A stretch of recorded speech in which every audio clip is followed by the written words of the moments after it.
가지 의심되는 현상이 또 하나 있습니다. 뭐냐면요. 3.1운동에 대한 건데요.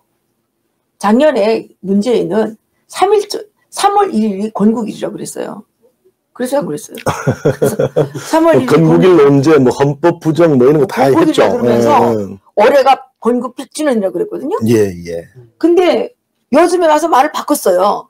왜 바꿨냐? 4월 11일 임시정부가 또 건국일이다. 그리고 북한하고 같이 3.1운동 기념식을 하겠다고 계속 떠들었어요. 예. 그런데 이 3.1운동을 놓고 볼 때 우리 김영수 선생님 북한의 3.1운동을 어떻게 평가합니까?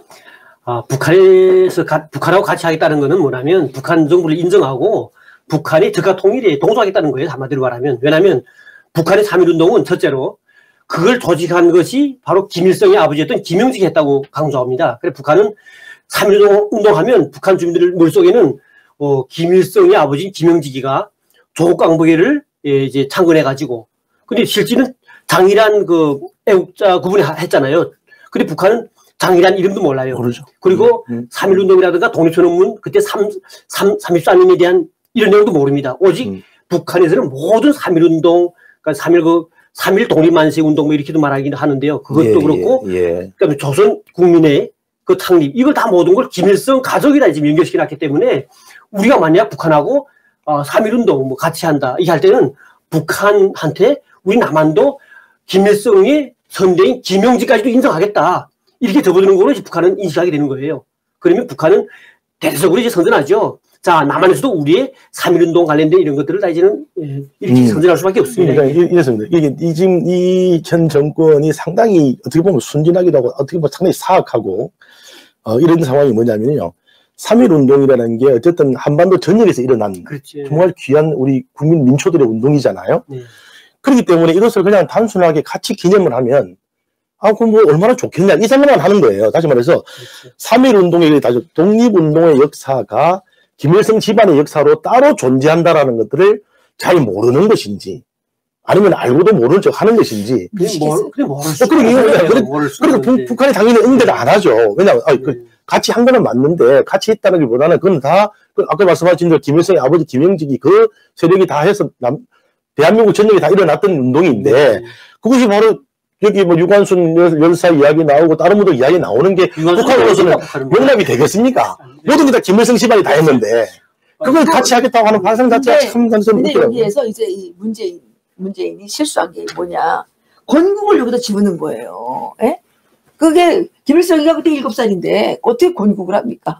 북한의 조국은 지금 김영직 조국이 아니고 김일성 조국이거든요.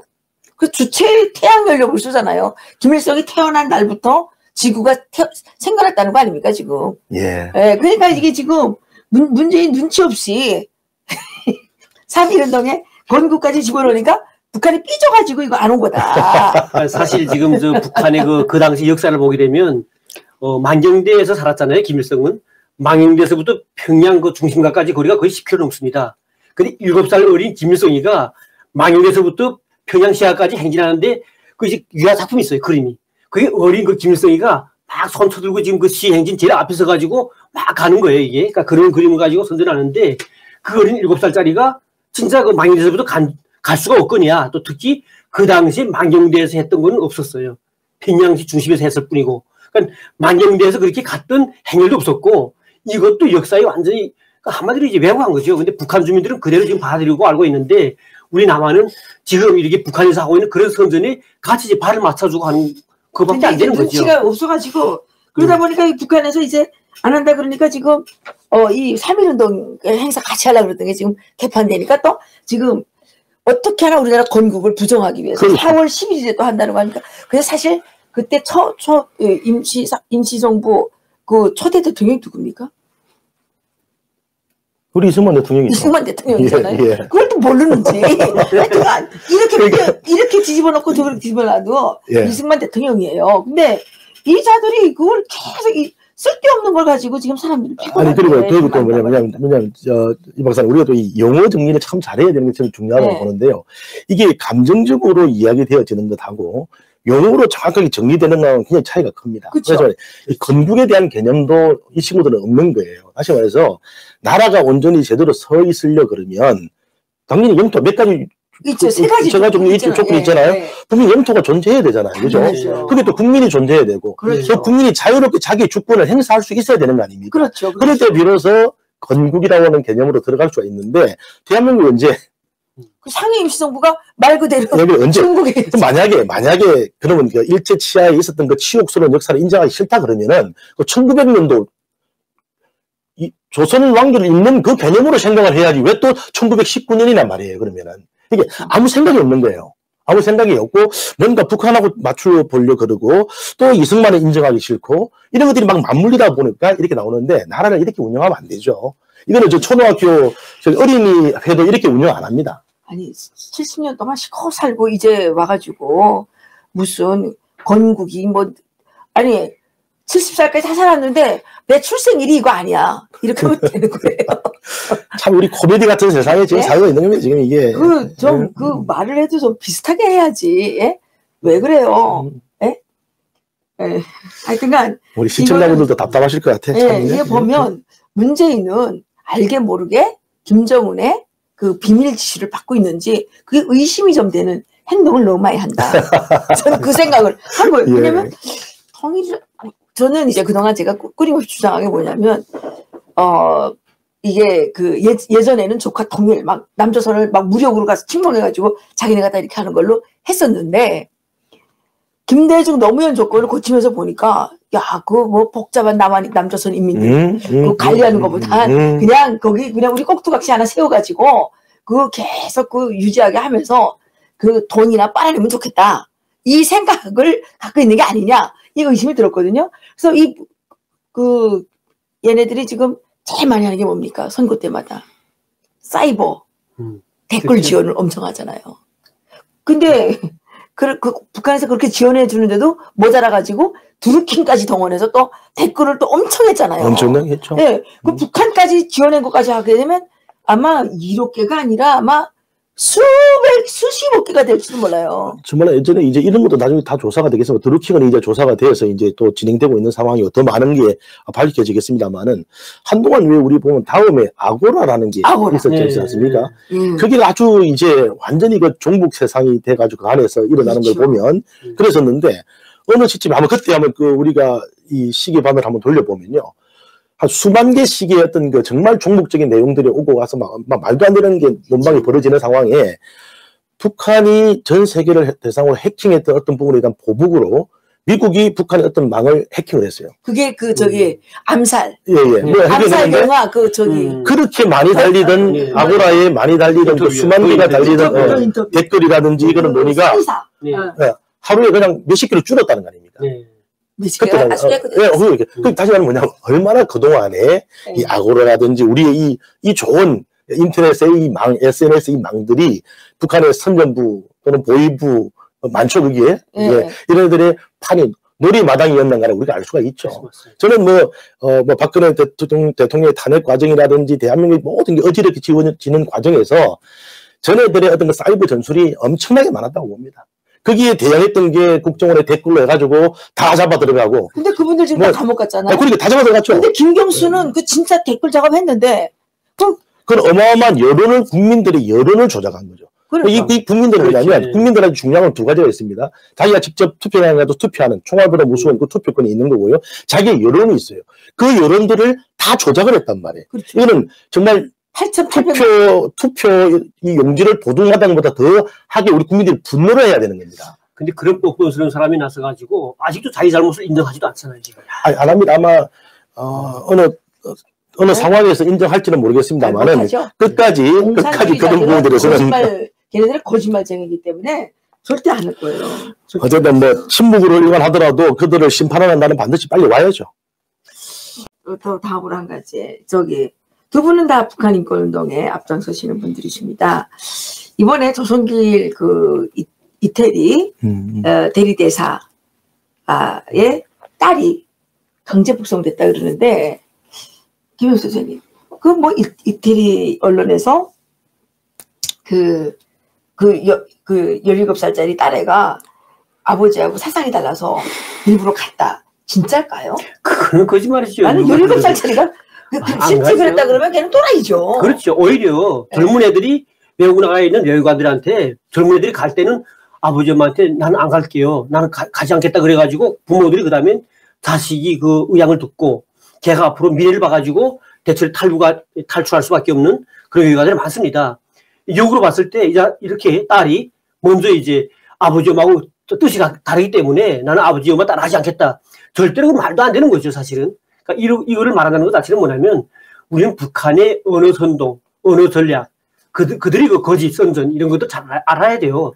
제가 북한에서 정말 40년 세월을 정말 그 김일성 종합대학 안에서도 엄청 남보다 더 많이 공부했었고 주체사상이라든가 북한의 그 이데올로기에 빠져 있었는데 대한민국 라디오 듣고 나서 며칠 만에 제가 진짜 이것이 다 모순이었고 거짓말이었구나. 그때 느낀 게 북한이라고 하는 것은 정치나 조직이나 체제나 모든 것이 모래 위에 세우는 누각처럼 거짓말이기 때문에 쉽게 거물릴 수 있다. 그래서 전 세계적으로 지금 인터넷이 없는 나라는 북한밖에 없습니다, 사실. 그리고 그렇죠. 대한민국 라디오 들었다 해가지고 공개 토론까지 합니다. 저희 친구의 사촌형이 99년도에 라디오 들었다는 이유로, 남한 라디오 들었다는 이유로 총살을 당하는 거 제가 봤거든요. 그런 나라입니다. 그런데 사촌형이요? 우리 친구의 사촌형이 그렇게 죽었죠. 근데 그걸 놓고 봤을 때도 어떻게 조선길이 딸이 그렇게 말할 수도 없고요. 그러니까 이게 북한은 하는 말 모든 것이 말하는 순간에 그거 다 거짓말이다 이렇게 생각하면 되는 거예요. 이게 참 우리 자기도 말씀하셨으면 이게 참 가슴 아픈 일이죠. 이게 정말 이보다 더한 일이 어디 있겠습니까? 조선길 대사 같은 경우 지금 어디에 있는지는 모르겠습니다만은 이런 내용도 다 알고 계실 거 아닙니까? 그 억장이 무너지는 그 부모의 마음 오죽하겠습니까? 너무 슬픈 일인데 저는 이 문제를 이렇게 좀 보고 싶어요. 이렇게 다시 말해서 조선길 대사와 같은 이런 분들이 이제 행방불명이 되고 또는 뭐 망명이 되고 또 여러 가지 피신을 하고 이런 과정들은 사실 우리 대한민국 국민들은 아마 이 피부로 잘 와닿지를 않을 겁니다. 이게 왜 그들이 도망쳐야 되고 또 부모하고 이렇게 갈라져야 되고 이런 걸 잘 모를 텐데 사실 참 그 해외에서 들어온 우리 탈북인들의 그 구구절절한 예전한 사연을 들어보면 정말로 이게 정말 하루빨리 저 2,500만 저 노예 주민들 해방시켜야 되겠다 이런 마음이 저절로 나오는 거거든요. 이번에도 보면 북한은 명백하게 이런 의도가 있는 거죠. 다시 말해서 옛날에 우리 황장엽 선생님 지금 태영호 공사 이런 모든 사람들 태영호 공사도 결국은 뭐 내보낸 게 뭡니까? 그 태영호 공사의 형님인가요? 누군가요? 누나인가요? 그거 다 유튜브 그렇죠. 이런 데 내보내가지고 파렴치한으로 만들잖아요. 그렇죠. 저 나쁜 인간들 가족들 다 버리고 지만 살려고 갔다. 이렇게 나오잖아요. 이번에도 마찬가지로 이런 논란 자체는 북한이 조선기를 놓쳤고 어쨌든 간에 망명이라는 부분들을 자기들이 뼈아픈 어떤 그런 걸로 느끼고 있는 상황에서 조선기를 인간 이하의 짐승 취급을 할 수 있도록 국제사회에 망신을 줘야 되겠다. 그것은 결국 이 자녀 문제를 맞습니다. 자녀까지도 버리고 또 그것도 장애인 자녀까지도 버리고 간 나쁜 놈. 뭐 이렇게 만들어야 되겠다라는 의도 그거 하나만 딱 보면 저는 답이 나온다. 나머지 뭐 이탈리아에서 이야기 나오는 이런 내용들은 대부분 저는 그 진실에 가깝지는 않다고 봅니다. 그래서 이것은 자녀와 부모 그리고 그래서 국제사회에 자녀도 버리고 간 나쁜 사람이라고 인식을 시켜주고자 하는 북한의 선전적 프로파간다다. 저는 이렇게 결론 짓고 싶습니다. 이 조선길 대리대사의 딸에 대해서 국제사회가 관심을 가지고 이 딸을 어떻게 하나 보호해야 되지 않을까요? 송환 요구해야죠. 하지만 자녀라는 것은요. 부모하고 같이 있어야 됩니다. 그렇죠. 그래서 지금 조선길은 자유의사에 의해서 지금 자기가 망명을 한 상황이기 때문에 그 딸에게도 자유의사로 부모에게 당연히 가야 될 자기 나름대로 그게 있는 거죠. 그래서 국사회가 끊임없이 조선길 딸을 제3국에서 인터뷰를 하기 위해서 그 인터뷰의 결과에 따라서 부모와 같이 살 수 있도록 그런 조치를 해야 된다고 국제사회가 지속적으로 압박을 하는 거죠. 이번에 이제 개회가 되는, 이제 오늘 아마 개회가 됐죠. 제네바의 유엔 인권 이사회. 이런 데서 이 문제를 다뤄야 됩니다. 그렇죠. 네, 그래서 우리 인권 단체들도 여기에 힘을 합쳐야죠. 네, 맞습니다. 지금 그래가지고 지금 외국에 나가 있던 북한의 외교관들 자녀들을 다 지금 북한으로 다 끌어들인다잖아요. 그렇죠. 예. 이제 자녀들 데리고 나오기는 힘들 것 같은데. 이건 완전히 인권 유린하네. 그러면 외교관들이 이제 다 외교관에 안 나가겠다 그래야 돼요. 그런 날이 올 겁니다, 아마. 외교를 안 나가겠다 그래야지. 그러면 하나도 못 내보낼 거 아니에요. 저 자식도 못 나가겠다. 이렇게 북한 그 외교관들도 지금 데모를 해야 되는 거예요. 자식도 못 나가겠다. 야, 여기 지금 다 굶어 죽는 나라에서 내 자식이 굶어 죽으면 어떡하냐. 못 나가겠다. 참, 이 박사님 말씀대로 우리 그 북한의 외교관들이 이 박사님 말씀대로 나 못 나가겠다라고 말할 수 있는 사회가 빨리 그 말이라도 할 수 있는 사회가 빨리 왔으면 좋겠습니다. 그러니까요. 사실 이 말씀대로 하면은 그 안에서 다 죽습니다. 그거 다 죽이죠. 그냥 살려두지 않죠. 그거는 뭐 반체제범으로 그냥 취급하는 거니까 그런 사회가 왔으면 좋겠습니다. 근데 용기 있는 몇 사람이 나서면, 그래서 또 너무 많은 사람들이 같이 나서면 못할 거예요. 근데 우리 국민 여러분 이런 걸 아셔야 됩니다. 정말 외교관으로 나와 있는 또는 외교의 고위 간부로 나와서 외화벌이를 하는 사람이든 이런 사람들이 나와서 어쨌든 자녀를 빼서 도망을 또 방명을 하겠다라고 하는 생각하는 부분들도 계시지만은 내가 뭔가 다시 이 북한 안으로 들어가서 내가 북한 안에서 싸우다가 죽겠다. 이런 사람도 분명히 있어요. 저는 그런 사람과 연결된 적이 있습니다. 그래서 북한에 지금 아무리 저렇게 철옹성 같은 그런 철의 장막으로 꽉 누르는 그런 악의 세력이 누르는 그런 노예 제도의 사회지만 그 안에서도 내가 죽더라도 안에 들어가서 싸우다 죽겠다. 이런 사람들이 분명히 존재한다는 것. 그들을 지원해야 됩니다. 그들을 다 죽이는 게 지금 이 종북 세력들이거든요. 그러니까 이들과 빨리 싸워서 우리가 다시금 북한 내의 저항 세력들이 힘을 얻고 그들에 의해서 북한 김정은 정권이 타도가 돼버리면은 우리가 그냥 합치면 되는 거예요. 그게 전 통일이라고 봅니다. 우리가 뭐 크게 다른 역할을 할 수 있는 게 없습니다. 계속적인 정보 유입하고 그들을 지원하고 격려하고 그들이 그 안에서 설 수 있도록 이런 부분에 많이 관심을 가져주시기 바랍니다. 예, 김사카시라는 분께서 우리가 방송에서 하노이 회담 전에 김정은이가 서울 온다고 이제 했었거든요. 그래서 이제 그 가짜 뉴스였나요? 이렇게 이제 질문을 하셨는데 평양 사람들의 얘기에 따르면 김정은이가 하노이 회담 전에 서울에 왔다 간다, 들려서 간다 이런 얘기가 분명히 있었는데 나중에 또 알고 보니까 이 문재인 정권이 평양 사람들 얘기입니다. 우리 얘기가 아니고 문재인 정권이 김정은한테 비공개로 오라고 그랬다는 거예요. 비공개로 들려서 가라 이렇게 했다는 거예요. 근데 김정은이가 뭐 정말 오늘 죽어도 지금 펌생펌사 아닙니까 지금? 근데 그러니까, 작년도에 네. 작년도에 왜 이 문제가 뭐 김정은이가 오니 안 오니 뭐 답방을 하니 마니 위인 칭송 어쩌고 막 그렇지. 그런 분위기가 있었잖아요. 네. 올해는 또 완전히 달라졌습니다. 그래서 아마 제대로 된 정신을 박힌 친구라면은 오기 힘들 거예요.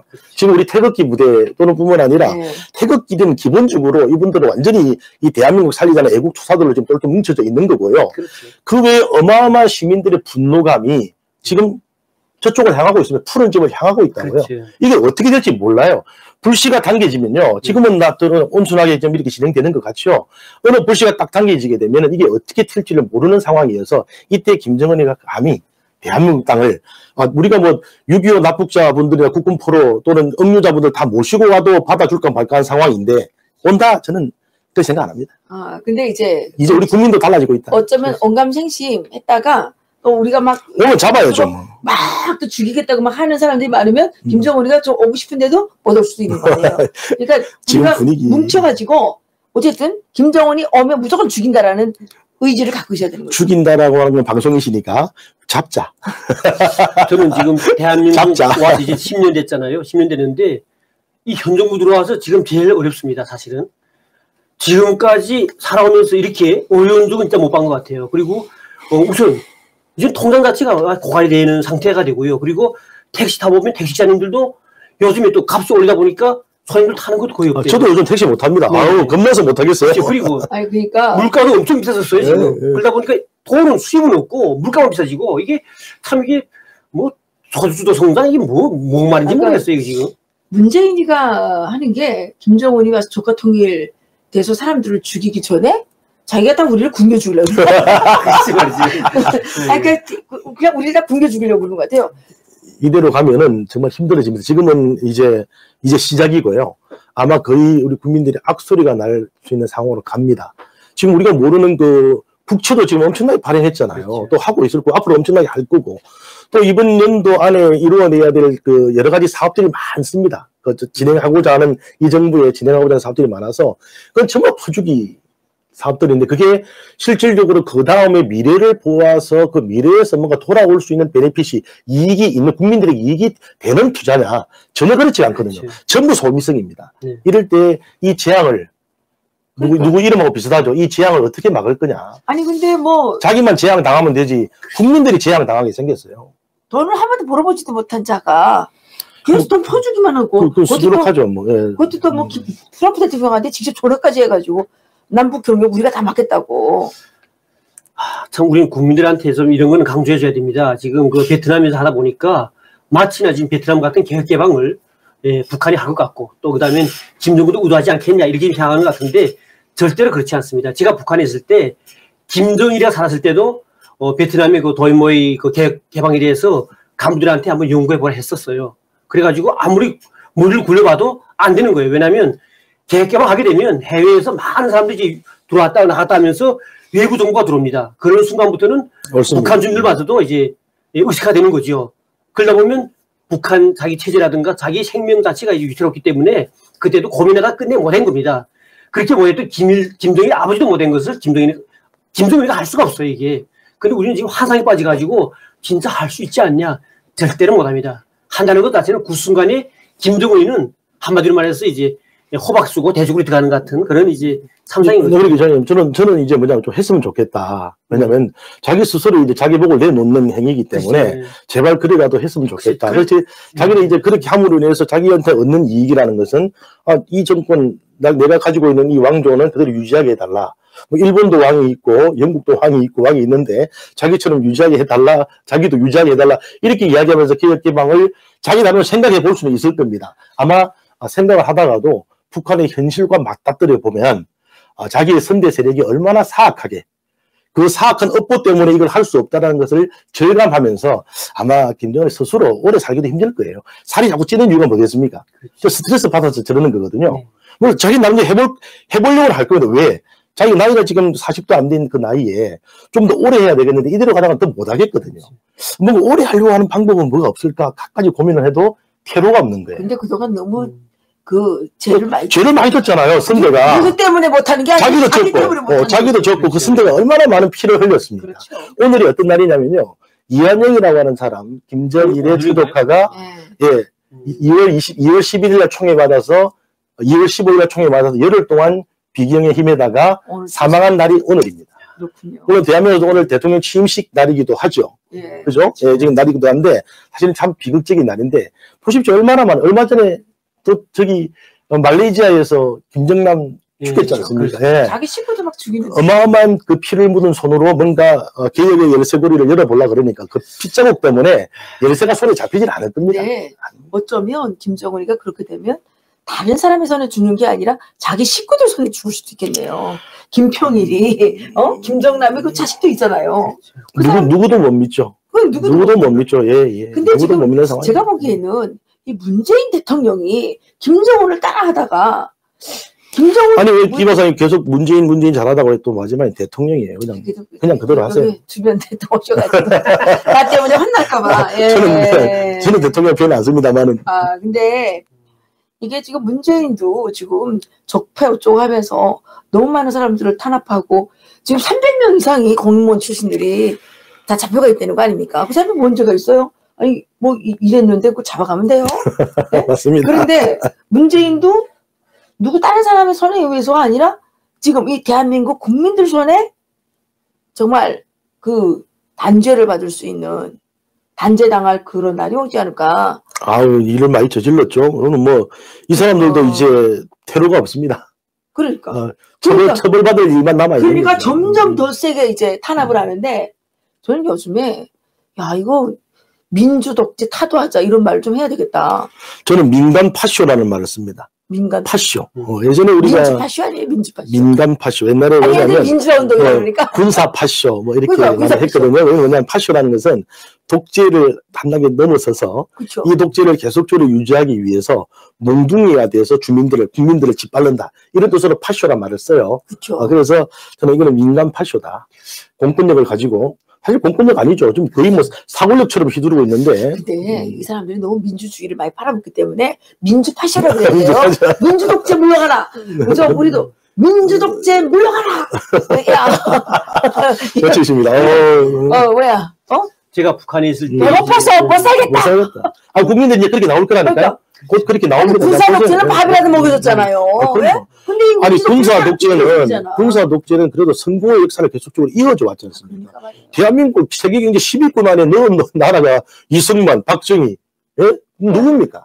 그 사람들이 올려놓은 아니, 거잖아요. 그리고 올림픽도 전두환 대통령이 한 거 아니에요. 예. 김일성이가 있잖아요. 북한에서 세종대왕을 지금 일로 안 주고 계속 숨기고 있잖아요. 그 이유가 있어요. 그러니까 지금 현재 대통령들이 업적이 있는 사람들을 그렇게 비하하는 건 뭐냐면 그걸 통해서 자기 몸값을 올리자는 것밖에 없는 거죠. 저는 지금 그걸 보면서 느껴지는 게, 북한하고 하는 그 모든 것이 비슷해지는구나 하는 걸 느꼈고요. 제가 북한에 있을 때는 북한의 모든 주민이 같습니다. 아침부터 나가서 저녁까지 항상 불안 속에 삽니다. 언제 누가 감시하고 언제 날 따가는지, 집에 있다가도 노국 소리만 나도 왜 다 그렇게 살고 있거든요. 근데 그런 이제 무시무시한 그런 공포적인 사회가 요즘 보면 어찌 보면 이 대한민국이 이게 과연 이게 무슨 사회지? 지금 나도 어떨 때는 이게 뭔가 눈소리가 감시가 뭐 이런 것들 막 들거든요. 그리고 아니, 근데 진짜, 네. 진짜 또 북한 같아 보이는 게 뭐냐면, 글쎄요, 요즘 참 북한에서 이상하죠, 김일성에 대해서 조금이라도 잘못하면 잡혀가잖아요. 신성불가침이에요. 그렇죠. 근데 우리나라에서 5.18 이거 신성불가침이에요. 네? 아니 뭐 5.18에 대해서 우리가 그거 좀 지금은 아닌데 이제 그렇게 만들려고 하고 있죠. 지금 징역 보내야 되잖아요. 지금 그렇게 만들려고 하고 있죠. 그러니까 이게 우리가 이제 북한에서 김일성하고 옛날에 같이 살았다는 이만으로 정치범 시켜서 올려가서 죽은 사람 있거든요. 김일성, 김정일에 대해서 과거를 너무 잘 알기 때문에 그러면 5.18에 대해서 입도 뻥긋 못하게 이렇게 막 압박을 하는 거는 이 사람들이 뭔가 캥기는 게 있어서 그런 게 아니냐. 이런 말 해도 잡아갈래나? 법이 통과되면 잡혀갑니다. 아니, 뭔가 캥기는 거 있는 거 아니냐. 이거 잡아가는 거예요? 네?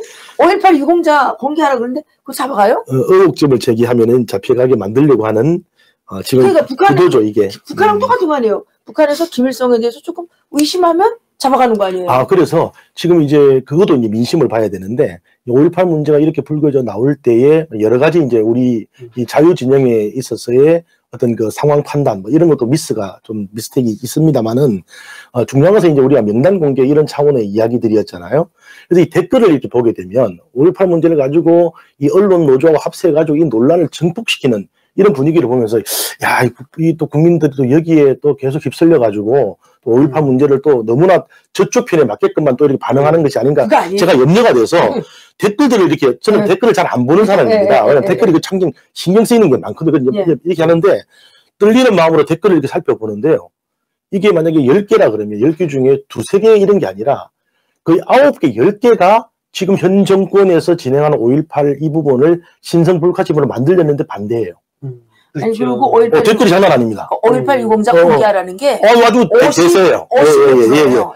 그래서 국민들이 역시 제대로 보고 있구나. 그래서 우리가 국민들을 따라야 된다는 게 이런 거구나. 저는 그걸 많이 느낍니다. 뭐 북한에서 살아온 저희들로서는 뭐 5.18 하면 북한에서 이제 일단 뭐 개입이 된 거는 명백하다는 건 다 이제 북한에 있을 때부터 알고 있는 거죠. 우리 잡아가도 그렇게 말할 수 있어요. 그건 할 수 없어요. 근데는 문제는 뭐냐면 우리가 5.18 배우셨 북한에서 이렇게 배우셨잖아요. 그죠? 아니, 그게 뭐냐면요. 위대한 실현 김일성 동지와 친한 주자 김정일 동지 현명한 용도에 와. 그러니까 그렇게 배우셨기 때문에 당연히 그렇게 돼 있잖아요. 그렇죠. 남조선 인민들의 민주화 투쟁은 이렇게. 그럼 또 누가 이제 또 이야기하겠네요. 저쪽 편 국회의원들이 북한에서 교육을 잘못 받아서. 아니 근데 그것도 있겠지만 북한에서 교육 잘못 받았다는 20대 그러면 그 청년들이 신성불가침 같은 거예요. 북한에서 교육을 잘못 받아요. 제대로 교육하는데 우리 걔네들이 머리가 나빠가지고 교육을 받았는데 머리가 나쁘니까 몰랐다. 이 5.18 문제는 이제 앞으로 이제 그 직접 내려왔던 분들이 이제 와가지고 증언한다거나 아니면 통일되면 무조건 밝혀집니다. 이거는. 근데 그 전에 뭐 타고 담론 가지고 이렇게 해서 저쪽에서 지금 아니다고 말하는 게 아니라 사실은 명백한 팩트가 나올 때까지는. 아니, 이렇게 보셔야 되잖아요. 이 5.18 문제가 나와서 하는데 제가 늘 주장하는 게 있습니다만은 5.18 문제는 이제 명단 공개가 핵심인 거고요. 그렇죠. 핵심이고 지금 이제 진상조사위원회가 만들어졌잖아요. 그러면 여기에 북한 공입이 개입했느냐 안 했느냐의 문제는 진상조사위원회를 제대로 가동시켜서 진행하면 되는 거예요. 더 큰 문제는 국회를 제일 중요하게 우리가 생각하는 국민들의 어떤 그 대의제의 개념인데 대의제는 차선책이 아닙니다. 이건 필수적인 이 민주주의 제도란 말이에요. 여기에도 추천한 사람들을 그냥 리제트 거부를 해버렸어요. 맞아요. 거부할 자격이 주어졌다 하더라도 국회를 존중해서 그걸 받아줘야 되는데 그거를 거부했다는 부분들에 대한 또 아주 파쇼적인 발상을 규탄하고 나서야 됩니다. 여기에 더 큰 공분을 일으켜서 언론도 나서야 되는데 지금 언론 하는 거 보세요. 그런 말은 거의 없어요. 지금 우리 조사위원회가 가동이 안 됩니다. 하도 안 돼. 두 명을 그냥 리젝트 시켜버렸잖아요. 지금의 언론들 보게 이런 게 말이 안 되는 거죠. 그런 게 정리가 독재잖아요. 그럼 이름을 규탄해야 아니 돼요. 그게 독재 아니에요. 이 사람은 독재 제일 싫어하는 거 아니, 아니에요? 독재보다 더 하다니까. 맞아요. 파쇼가 아니고 파쇼. 파쇼, 맞아, 파쇼. 파쇼. 예, 파쇼입니다. 거기에 좀 공부를 했으면 좋겠습니다. 그 이럴 수 제가 없는 근데 우리 패널들을 너무 잘 모신 것 같아요. 내가 베트남 이거 물어보려고 그랬는데 김혁수 선생님이 막 알아서 다 대답해가지고 예. 예. 그러면 네. 그러면 북한은 향후 베트남처럼 개혁개방 할 수 있을까? 이거 제가 질문 드리려고 그랬는데 다 말해버렸어요. 예. 거의 다 말해버렸어요. 근데 그 어떤 분이 페이스북에다가 글을 올렸는데 만약 경우에 베트남처럼 개혁개방을 하게 되면 이설주도 아마 탈북할 건데. 그런 글을 올렸더라고요. 어떻게 생각하십니까? 이설주는 탈북할까요? 아니 오늘도 아까 말씀드렸다시피 위안영 씨 오늘 날이라고 슬픈 날이라고 말씀드렸지 않습니까? 성혜림 씨 탈출했잖아요. 그렇죠. 김정일의 첩이잖아요. 김정일의 나중에 처가 됐죠. 아니, 첩이죠. 탈출했고. 본부인은 김명수이죠. 예. 어쨌든 거기에서 나왔던 사람들이 있으니까 탈출했고 그러니까 뭐 그런 날은 저는 뭐 100% 안 된다 이렇게 생각 안 합니다. 충분히 가능성이 있는 이야기라고 봅니다. 아니, 그럼 제발 개혁개방하라 이거죠. 개혁개방되면 이설주도 탈북할 거라는 거예요. 이설주도. 그렇죠. 저는 어떻게 생각하세요? 그럴 그 수 맨날 있어요. 만년 청춘을 연구했는데 그 인간들이 어떤 우선 이제 개혁개방되면 첫째로 김정은이는 이제 오래 못 살고 이제 심판 때 올 수밖에 없어요, 사실은. 그리고 제가 김정은이 됐을 때 이제 이설주가 탁 나오면서 느껴진 게, 야, 저 젊은 애가 시집 잘못 가가지고 다른 이제 앞으로 이제 얼마 안 되면 가부 되겠구나, 이런 생각을 했었어요. 근데 저는 이제 앞이 좀 내다보여요. 김정은이는 이제 꼭 심판을 받을 수밖에 없고요. 전 세계되고 핵 가지고 장난했기 때문에 빨리. 저는 이제 인류의 빨리 심판을 받아요. 받게 돼 있고요. 그리고 이설주도 이제 잘못 많은 남편 때문에 좀 운명이 이제 어렵죠. 그렇지만은 힘을 내서 가야 되겠죠. 어떻든. 네, 근데 이제 만약 개혁개방되면 이자처럼 탈출하고 막 탈북할 수도 있어요, 사실. 그렇게 생각되는 거죠. 네. 이설주가 탈북하면 어떻게 될까요? 여기 오면 환영할까요? 이뻐가지고 또 남자들이 다 달라붙을래나? 뭐 김정은의 뭐 기본적으로 우리는 탈북은 다 환영해야죠. 그건 다 이제 환영해야 되고 어쨌든 이제 개혁개방 이 부분으로 갔으면 하는 그 발이 왜냐면은 저희들은 뭐 김정은이 죽고 이설주가 죽고 이게 관심 없는 거고요. 왜냐하면 당연히 그건 죽는 건 당연한 거고 그럼 그건 북한 주민들에 의해서 죽는 건데 이 주민들을 살려야 되지 않습니까? 이 2,500만 주민들 이 뛰어난 인력들이 우리 개성공단에서도 많이 봤지 않습니까? 맞습니다. 일을 하면 그렇게 성실하게 열심히 노력하고 이런 사람들이 제대로 살아가야 되는데 2,500만이 그 김정 그 세력들이 없어지기 전까지 견뎌내야 될 그 가혹스러운 세월. 저는 이게 가슴 아프다는 거예요. 이렇게 하루빨리 뭐 개혁개방이 되든 아니면 저쪽을 끝장을 내든 뭔가 결론이 빨리 나야 된다. 그러려면 대한민국 국민들이 아까도 말씀드린 현 지금 상황에 저희 대한민국 이 위기, 이 국면을 돌파하고 자유통일의 가치, 이 자유의 가치를 3.8선 이북으로 평양 넘어 저 함경북도 끝까지 확산시키는데 우리 모든 힘을 모아야 된다. 저는 강력하게 이걸 주장하고 싶습니다. 근데 우리 현 정부는 지금 북한의 정보입 절대로 못하게 지금 막고 있잖아요, 지금. 한 분이 이설주가 탈북하게 되면 식당에서 설거지 해야 된다 그러는데 저는 노래방 도우미 해야 될 것 같아요. 개도가 잘하니까. 예, 뭐 그런 것 같습니다. 예, 뭐 이게 우리나라 속담에 이런 말 있지 않습니까? 죄는 지은 곳으로 가고 물은 골수로 간다.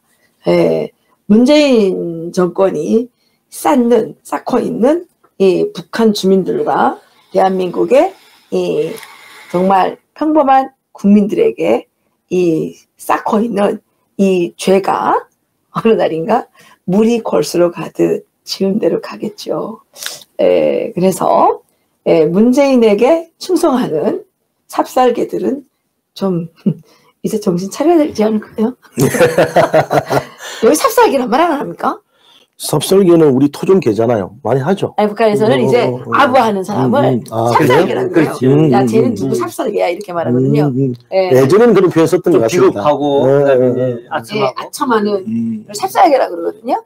그래서 문재인의 삽살개들은 이제라도 정신 차리고 좀 거리를 두는 게 좋지 않을까? 뭐 이런 생각이 드는데 어떻게 생각하십니까? 좋으신 말씀입니다. 당연히 지금 이제 공무원들도 많이 고민에 빠질 거예요. 이 상황에서 대부분의 공무원들은 국가를 보고 일하는 사람들입니다.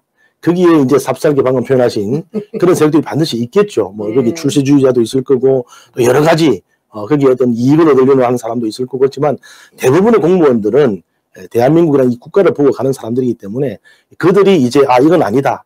저는 그렇게 해서 지금 우리 국민들의 마음 또 우리들의 마음같이 그렇게 올 거라고 믿습니다. 그 지금 공주보를 그 해체하겠다 그래서 공주 농민들이 들고 일어났더군요. 그럼요. 이제 네. 이게 시발점이라니까. 이게 감당하기 어려울 겁니다. 쉽지 않습니다. 자기들은 뭐 공권력이라는 개념으로 딱 이렇게 하려고 하는 거지만 저도 이제 쉽지 어제 않은데. 어떤 우리 한국 분 만났는데 그분 말씀이 지금 상태로 갔다가는 경제가 좀 더 파탄되고 그분은 더 파탄돼가지고 국민들이 이제 조금 골을 일할 수밖에 없다. 그런 상황이 보인다는 거예요. 그래, 참 그럴 수 있겠다는 생각 들더라고요.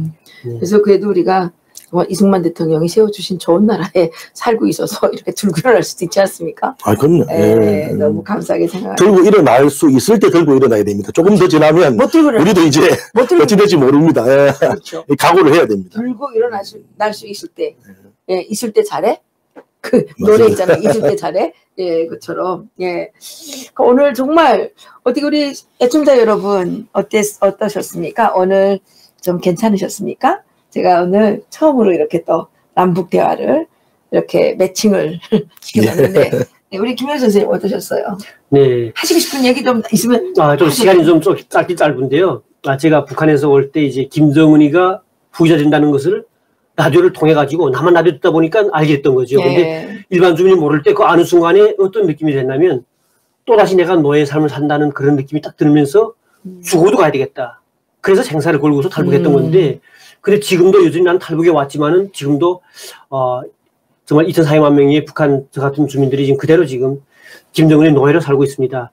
정말 북한 주민들은 사람 아닙니다. 짐승이에요. 지금 살아가는 모습들이.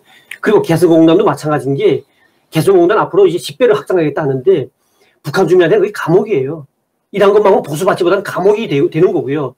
거기서 나오는 돈은 우리를 죽이는 무기를 만드는데 많이 들어갑니다. 우리 주민들 그렇죠. 각성해야 됩니다. 사실 이게. 그렇죠. 우리가 정말 피땀 흘려서 벌은 그 혈세가 지금 저 완전히 상관도 없는 저 김정은 저 돼지한테 처발려줘가지고 핵이나 만들고 이거 되겠습니까? 그래서 참 저는 이제 뭐 며칠 안 남았습니다만은 이제 트럼프와 이제 미북 회담 이게 뭐 결과가 여러 가지 이제 나와서 뭐 기대도 있고 또 여러 가지 뭐 일들이 많이 일어나겠고 이렇게 하겠습니다만은 저는 기본적으로 이 트럼프 대통령을 믿습니다.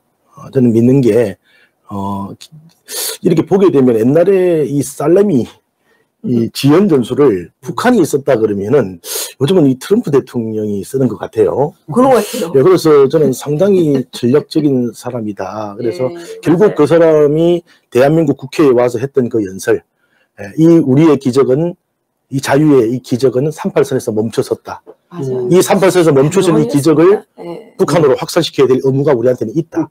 저는 그 말을 명심하고 김정은을 만날 거다. 그래서 한번 기대를 가져봅니다. 우리 국민들도 그런 마음들을 같이 가졌으면 하는 그런 바람입니다. 맞습니다. 지금 워싱턴에서는 아무 기대도 안 한다고 얘기한대요. 그리고 트럼프 대통령의 대북 제재, 이 강한 압박, 그 의지에는 뭐 변함이 없으시다고 하고요. 사실 지금 그 북한 주민들에게는 트럼프 대통령께서 6.12 정상회담 때 김정은에게 보여줬던 그 영상 있잖아요. 다큐멘터리. 그거를 좀 많이 보내줘야 돼요. 트럼프 대통령은 김정은에게 이런 제안을 했다. 야, 그거 저도 감동적으로 봤어요. 그래서 그런데 김정은이가 북한에서 이거를 안 보여주고 지금 안 보여주죠. 숨기고 있는 거예요. 일단은 미국이 트럼프 대통령께서 김정은에게 보여주었던 그 영상, 다큐멘터리, 그게 짧던데, 그거를 북한 주민들에게 대량으로 뿌려가지고, 그거를 다 볼 수 있도록. 그래서 진짜 북한 주민들이 깨닫기에, 야, 이 김정은 개새끼구나. 이 트럼프 대통령이 우리를 이렇게 해주려고 그러는데, 이 개새끼가 트럼프 대통령 말을 안 듣는구나. 이렇게 만들어야 된다고 생각해요. 그렇잖아요? 좋으신 말씀입니다. 네. 그래서 미 국무부에 연결이 되시는 분들은 아마 국무부에서 만들었겠죠, 그거? 어디서 만들었을까요? 코리아 미션 센터에서 만들지 않았겠습니까? 어디서 만들었는지가 어떻게 만들지가 알아요. 그 트럼프 대통령이 김정은에게 보여주었던 그 USB 동영상 다큐멘터리 이거를 무조건 올해는 북한 전역에 뿌려서 북한 주민들이 누구나 트럼프 대통령이 북한 주민들에게 김정은에게 이거를 약속했다. 근데 김정은이가 그걸 안 가르쳐주고 지금 자기만 슬쩍 보고 지금 비밀리에 붙이고 있는 거 아닙니까? 오늘 하신 말씀 다 하셨나요? 예. 아이고, 오늘 뭐. 네. 우리 복장도 비슷했고, 곧 통일될 것 같습니다. 예. 네. 약속도 안 했는데. 네. 여러분, 여기 지금 자막에 자유통일 칼리지 3기 모집하는 공지가 나가고 있는데요. 3월 9일에 시작하는데, 예, 좀 많은 관심 부탁드리고, 지원 부탁드립니다. 자유통일 문화원 홈페이지에 들어오셔서, 보시면 되고요. 자유통일 칼리지에서 공부를 하시면 정말 이 급박하게 돌아가는 이 미북 간에 또 남북 간에 이런 그 지식을 많이 쌓아서 우리가 이 문재인 정권이 지금 언론도 다 독점하고 또 뭐 거짓말만 계속하고 막 이러는데 여기에 속아 넘어가지 않을 수가 있습니다. 우리가 이 북한에 대한 지식, 우리가 자유에 대한 이 가치에 대한 이런 지식이 좀 약하면 이 선동분자들에 의해서 거기에 이제 선동당해가지고 우리나라는 민주주의 국가고 이 여론 국가이기 때문에 이 여론을 이용해가지고 이 나쁜 놈들이 나쁜 짓을 한단 말입니다. 그렇잖아요? 그러니까 근데 전 정권, 역대 정권과 비교해 볼 때 계속 지지율을 제일 많이 떠드는 거는 이 문재인 같아요. 그 지지율이 막 밥 먹여줘요. 예? 그러니까 우리가 지지율에 대해서 이게 관심을 가지고 우리가 정신을 똑바로 차려야 됩니다. 그러면 자유통일 칼리지도 공부해야 된다는 거죠. 그래서 여러분들이 우리가 이제 똑똑한 민주 시민이 대한민국을 지킬 수 있다. 우리가 공부를 해야만 대한민국을 지킬 수 있다. 이런 차원에서 저희들이 자유통일 칼리지를 지금 모집하고 있는데요. 제가 강의하는 게 아닙니다. 이충건 박사님을 비롯해서 아주 우리나라에서 정말 아주 뭐 전문성이 뛰어난 이런 교수님들이 다 강의하시거든요. 경인선 타고 베트남 가고 싶어요. 이런 분도 계시네요. 예, 경인선 타지 마세요. 경인선 잘못하게 되면 큰일 납니다. 예, 경인선 타면 예, 우리나라가 북한으로 갈 수가 있어요. 드루킹이 했던 게 그게 북한처럼 만드는 나라였더군요. 예. 예, 경인선 타면 정진공. 예. 예. 오늘도 또 열심히 댓글 달아주시고 애청해주신 모든 분들께 감사드립니다. 구독과 좋아요 또 이렇게 생긴 정을 눌러주시면 예, 여러분들에게 알림이 가실 겁니다. 그리고 1877-1645로 문자 메시지를 보내주시면 예, 2,000원의 예, 그 후원금이 저희들에게 들어옵니다. 예, 여러분 예, 앞으로도 지속적으로 이해란 TV를 응원해 주시기 부탁드립니다. 여기서 마치겠습니다. 감사합니다. 감사합니다. 감사합니다.